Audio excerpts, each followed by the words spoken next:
Hello everyone. स्वागत है आपका सिविल रैंक स्टेट पीसीएस में। और आज जो हम डिस्कस करने वाले हैं वो भारतीय संविधान का भाग एक है, जिसको हम संघ एवं उसका क्षेत्र के नाम से जानते हैं, जिसमें हम कवर करने वाले हैं अनुच्छेद 1 से लेके अनुच्छेद 4 तक। अनुच्छेद 4 तक रहेगा, ये कवर करेंगे। यदि आप हमारी किसी भी प्रकार की पीडीएफ डाउनलोड करना चाहते हैं तो ये टेलीग्राम का लिंक है, आप इस लिंक के थ्रू हमारी पीडीएफ डाउनलोड कर सकते हैं। और ये जो है क्यूआर कोड है, इस क्यूआर कोड के थ्रू आप स्कैन करेंगे तो हमसे जुड़ जाएंगे और वहाँ से फ्री में पीडीएफ डाउनलोड कर लेंगे। आज जो हम कवर करने वाले हैं वो है अनुच्छेद 1 से लेके अनुच्छेद 1 से कवर करेंगे, और अनुच्छेद 1 से लेके कवर करने वाले हम 4 तक, ये 4 है, ठीक है। 4 तक कवर करेंगे, जिसमें भाग 1 का संघ एवं उसका क्षेत्र, उसके बारे में उसका परिचय देंगे। अनुच्छेद 1, 2, 3 और 4 को अच्छे से समझेंगे। अनुच्छेद 3 और 4 के बीच में डिफरेंस क्या होता है ये समझेंगे। भारतीय संविधान का भाग 1, जो अक्सर महत्वपूर्ण प्रश्न जो आते हैं उनको उनका एनालिसिस करेंगे, और प्रीलिम्स के पीवाईक्यू आधारित एमसीक्यू क्वेश्चन सॉल्व करने वाले हैं। साथ ही हम मेंस के क्वेश्चन पेपर देखेंगे, मेंस के प्रश्न देखेंगे जो इंडियन पॉलिटी से रिलेटेड है, और उनके आंसर देने की कोशिश करेंगे, और आपको एक मॉडल आंसर भी दिखाएंगे, जिससे कि आप अपने आंसरों को सही से लिखने की प्रैक्टिस कर सकें। तो शुरू करते हैं। उससे पहले महत्वपूर्ण सूचना, ये जो क्लास है वो यूपीएससी और यूपी पीसीएस के स्टूडेंट्स के लिए है। तो यदि आप किसी भी अन्य परीक्षा की तैयारी कर रहे हैं, जैसे होम गार्ड या किसी और लो लेवल की जैसे डी ग्रुप की तैयारी कर रहे हैं, तो उन लोगों के लिए ये क्लास नहीं है। ये क्लास सिर्फ जो ऑफिसर लेवल की मानसिकता डेवलप करना चाहते हैं, एक अधिकारी को किस तरह से सब्जेक्ट को समझना है और पढ़ना है, यदि आप वो देखना चाहते हैं तो आपके लिए महत्वपूर्ण क्लास है। अन्यथा ये क्लास आपके किसी काम की नहीं है। तो जो भी ग्रुप ए, बी और सी लेवल, 3 लेवल तक की तैयारी कर रहे हैं, उनके लिए ये इंडियन पॉलिटी का रामबाण है। यदि आप ग्रुप डी में हैं तो यहाँ आके समय वेस्ट ना करें, इसलिए आप बने रहें जो भी अधिकारी लेवल की तैयारी कर रहे हैं। तो शुरुआत करते हैं भारतीय संविधान भाग 1। अब इसमें समझेंगे भारतीय संविधान का भाग 1 अनुच्छेद 1 और 4 संघ और उसका क्षेत्र से संबंधित। अब इस बात को हम समझने वाले हैं, संघ और उसका क्षेत्र क्या है। जो भारत को राज्यों का संघ यानी कि यूनियन ऑफ स्टेट घोषित करता है, और नए राज्यों के प्रवेश, स्थापना, नामकरण, सीमाओं में बदलाव की शक्ति देता है। कौन सा? भारतीय संविधान का भाग 1। हम भाग 1 की बात कर रहे हैं, आर्टिकल 1 की नहीं, अनुच्छेद 1 की नहीं, हम भाग 1 की, ठीक है। ताकि देश की अखंडता बनी रहे और संघ का विस्तार हो सके, जैसे जम्मू एंड कश्मीर पुनर्गठन में देखा गया। अब बात करते हैं इसके अन्य महत्वपूर्ण मुद्दों की। भारत का भू क्षेत्र वह भौगोलिक क्षेत्र है जिस पर संघ अपना अधिकार और अधिकार क्षेत्र प्रयोग करता है। लाइन आप सेम टू सेम मेंस में लिख सकते हैं। इसमें राज्य, केंद्र शासित प्रदेश और कोई भी अन्य क्षेत्र शामिल है जिसे देश में अधिग्रहित या विलय किया जा सकता है। प्रशासनिक उद्देश्यों के लिए भारत के भू क्षेत्र को राज्यों और केंद्र शासित प्रदेशों में विभाजित किया गया है। ये भाग 1 के बारे में आपको पूरा कंप्लीट इंफॉर्मेशन है। अब बात करते हैं भाग 1 और 4 में क्या क्या बातें हैं। एक छोटा सा भाग 1 में अनुच्छेद 1 से लेकर 4 में जो दे रखा है वो है अनुच्छेद 1, जिसमें है संघ का नाम और क्षेत्र। अनुच्छेद 2 में नए राज्यों का प्रवेश या स्थापना के बारे में बात की गई है। अनुच्छेद 2A में सिक्किम को संघ से संबंध करने का प्रस्ताव निरस्त है। अनुच्छेद 3 नए राज्यों का गठन और मौजूदा राज्यों के क्षेत्रफल, सीमाओं या नामों में परिवर्तन की बात की गई है। अनुच्छेद 4 में अनुच्छेद 2 और 3 के तहत बनाए गए कानून प्रथम और चतुर्थ अनुसूची के संशोधन और पूरक, आकस्मिक और परिणामिक मामलों के लिए प्रावधान करते हैं। ये प्रीलिम्स में सेम टू सेम लाइन उठा के पूछ ली जाती है। जो आयोग ने पूछी है वही लाइन यहाँ शामिल की गई है। तो आप जो लिखा है इसको स्क्रीनशॉट लेके भी पढ़ सकते हैं और सेम टू सेम लिख सकते हैं। अनुच्छेद 1 से लेके अनुच्छेद 4 तक की एक-एक लाइन में पूरा कंप्लीट सार है। अब डिस्कस करते हैं इसका डिटेल में। भारतीय संविधान का अनुच्छेद 1 जो प्रीलिम्स और मेंस दोनों में कारगर रहेगा। भारतीय संविधान का अनुच्छेद 1 कहता है कि भारत अर्थात इंडिया राज्यों का संघ होगा। किसका संघ होगा? राज्यों का संघ होगा। India that is Bharat shall be a union of state. यह अनुच्छेद भारत के नाम और उसके स्वरूप को परिभाषित करता है, जिसमें बताया गया है कि भारत राज्यों, केंद्र शासित प्रदेशों और भविष्य में अर्जित किए जाने वाले क्षेत्रों से मिलकर बना है और यह राज्यों के बीच किसी समझौते का परिणाम नहीं है। जैसे यूनाइटेड स्टेट ऑफ अमेरिका में उसकी जितनी भी स्टेट हैं, 50 प्लस जितनी स्टेट हैं, वो सब एक समझौते के अंतर्गत बनी हुई है। लेकिन भारत में ऐसा नहीं है, बल्कि एक अविनाशी, जिसका कभी नाश न हो सके, अविनाशी संघ है, जहां राज्यों को अलग होने का अधिकार नहीं है। जैसे मान लीजिए यदि कोई राज्य, मान लीजिए पश्चिम बंगाल, भारत से अलग होना चाहे तो वो कभी नहीं हो सकता। तो ये इसका अनुच्छेद 1 है, कंप्लीट है। इससे ज़्यादा पढ़ने की आपको आवश्यकता नहीं है। अब बात करते हैं अनुच्छेद 2 की। भारतीय संविधान का अनुच्छेद 2 संसद को नए राज्यों को भारत संघ में शामिल करने या उनकी स्थापना करने की शक्ति देता है, जिसका अर्थ है कि संसद कानून बनाकर, कैसे कानून बनाकर किसी ऐसे क्षेत्र को भारत का हिस्सा बना सकती है जो पहले भारतीय संघ का हिस्सा नहीं था। यहां समझना, ये लाइन जो भारतीय संघ का हिस्सा नहीं था या फिर नए राज्यों का गठन कर सकती है, जैसे सिक्किम या गोवा को शामिल किया गया और इसके लिए नियम व शर्तें तय कर सकती है। तो नियम और शर्तें तय करने वाली कौन है?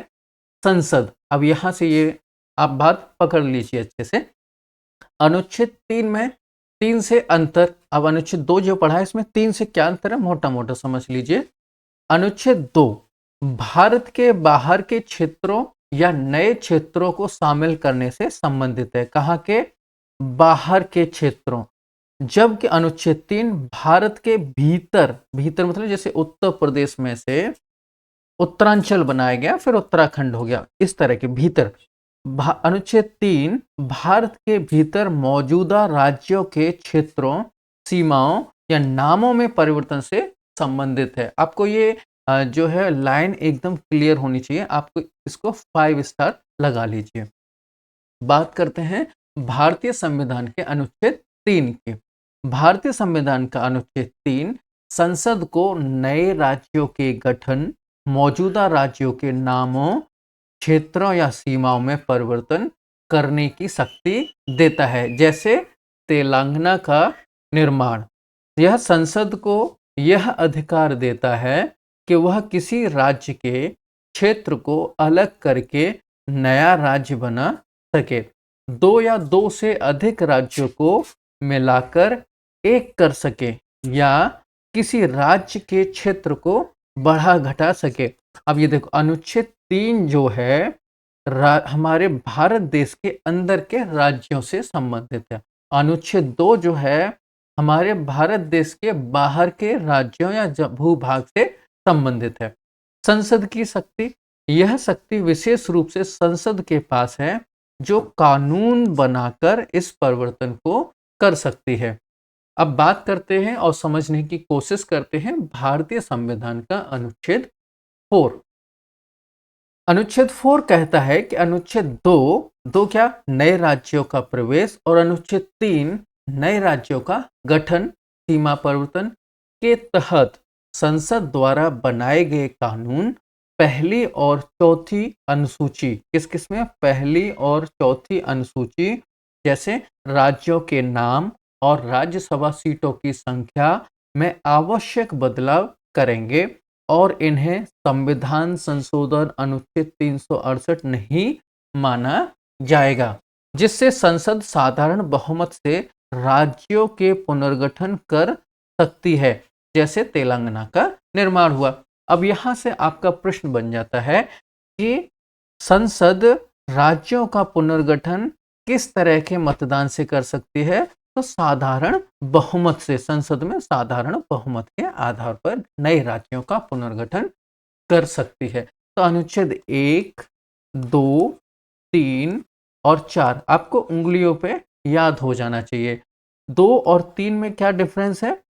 पहले में भारत अर्थात इंडिया, दूसरे में राज्य के बाहर, राज्य के बाहर यानी कि भारत देश के बाहर किसी नए भूभाग को या राज्य को भारत में मिलाने की बात की गई है। और अनुच्छेद 3 में भारत के भीतर राज्यों का पुनर्गठन, राज्यों का गठन, सीमा परिवर्तन, नामों के बदलाव की बात की गई है। और अनुच्छेद 4 में उनको करने की विधि बताई गई है और बताया गया है कि संविधान संशोधन जो है ये अनुच्छेद 368 के अधीन नहीं आएगा। अब बात करते हैं महत्वपूर्ण तथ्यों की जो आपको एनी हाउ याद होने चाहिए। भारत एक राज्यों का संघ है, ठीक है।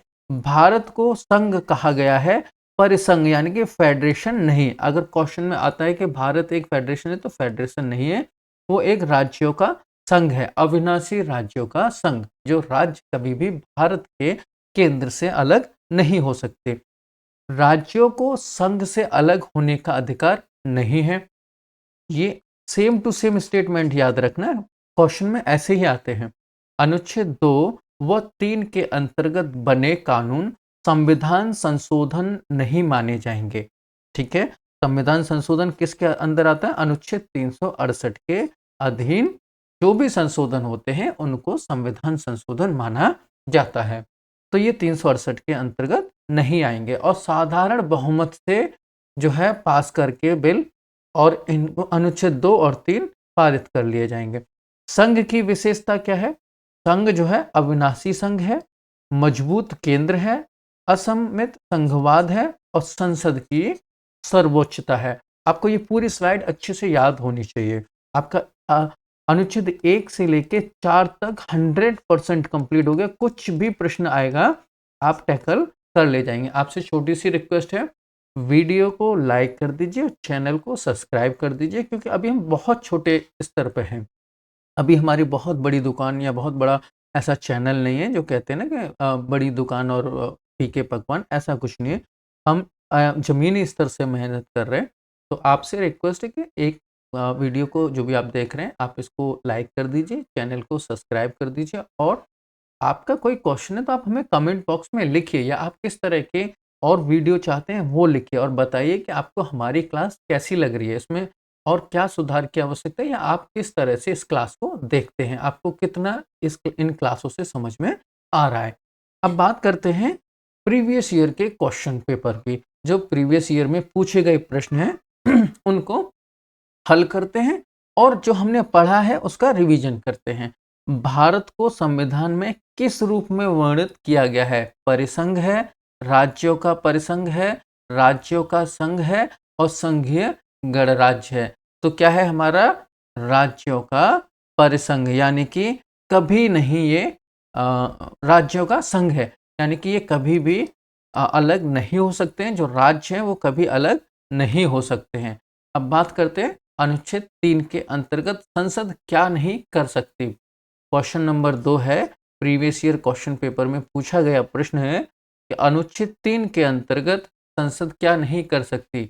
नए राज्य बनाना, राज्य का नाम बदलना, राज्य की सीमा बदलना या संविधान की प्रस्तावना बदलना। तो संविधान की प्रस्तावना बदलना नहीं कर सकती, तो इसका सही आंसर डी हो जाएगा।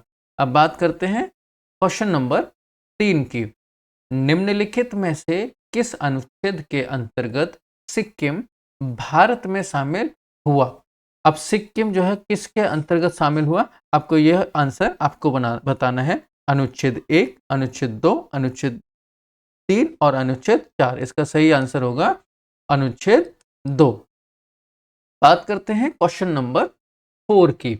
अनुच्छेद 3 के अंतर्गत राज्य की विधानसभा की सहमति अनिवार्य है, आवश्यक नहीं है, बाध्यकारी नहीं है, राष्ट्रपति तय करता है। अनुच्छेद 3 के अंतर्गत राज्य की विधानसभा की सहमति अनिवार्य है, आवश्यक नहीं है या बाध्यकारी नहीं है, या राष्ट्रपति तय नहीं करते तो बाध्यकारी नहीं है। अब बात करते हैं क्वेश्चन नंबर 5 की। अनुच्छेद 2 व 3 के तहत बनाए गए कानूनों के लिए कौन सा अनुच्छेद लागू नहीं होता? अनुच्छेद 1, अनुच्छेद 2, अनुच्छेद 3 और अनुच्छेद 368। बहुत ही महत्वपूर्ण प्रीवियस ईयर के क्वेश्चन पेपर हैं, क्वेश्चंस हैं। ये सेम टू सेम उठा के आपसे पूछे गए हैं। आयोग इसी तरह के प्रश्न बना रहा है, तो आपको पॉइंट टू पॉइंट याद होना चाहिए। तो इसका सही आंसर हो जाएगा अनुच्छेद 368, यानी कि अनुच्छेद 2 व 3 के तहत बनाए गए कानूनों को संविधान संशोधन नहीं माना जाएगा और ना ही उन्हें अनुच्छेद 368 के तहत माना जाएगा। तो ये आपके पीवाईक्यू के एमसीक्यू क्वेश्चन हो गए। अब समझते हैं यूपीएससी और यूपीपीसीएस के मेंस के मॉडल प्रश्न। मेंस में किस तरह के प्रश्न इस टॉपिक से पूछे गए हैं और पूछे जाते हैं, उनका एक अध्ययन करेंगे।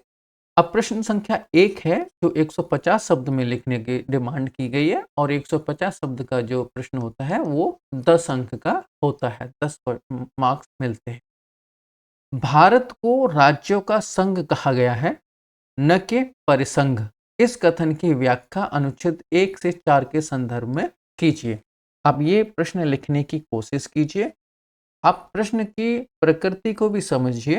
प्रश्न जो है 2 बार में पूछा गया है। भारत को राज्यों का संघ कहा गया है।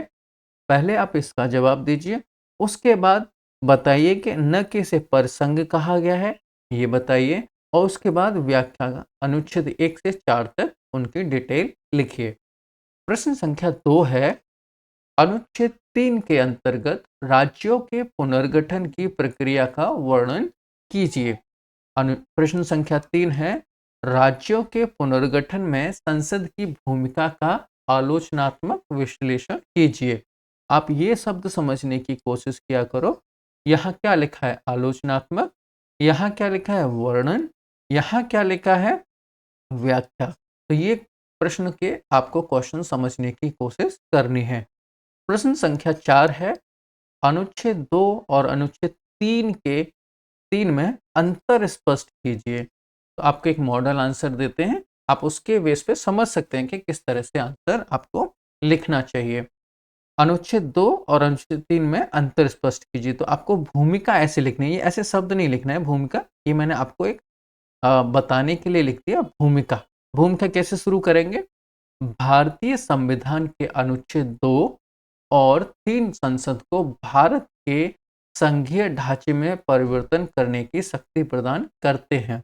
यद्यपि दोनों का संबंध राज्यों की संरचना से है, परंतु इनके उद्देश्य और कार्यक्षेत्र में मौलिक अंतर है। ये होगी आपकी भूमिका। अब यहाँ से शुरू करेंगे इसके मेन बॉडी। अनुच्छेद 2 संसद को यह अधिकार देता है कि वह भारत में नए राज्यों के प्रवेश या स्थापना से संबंधित कानून बनाए। इसका प्रयोग मुख्यतः विदेशी क्षेत्रों के भारत में विलय के लिए किया गया है, जैसे गोवा, दमन एवं दीव तथा सिक्किम का भारत में सम्मिलन हुआ।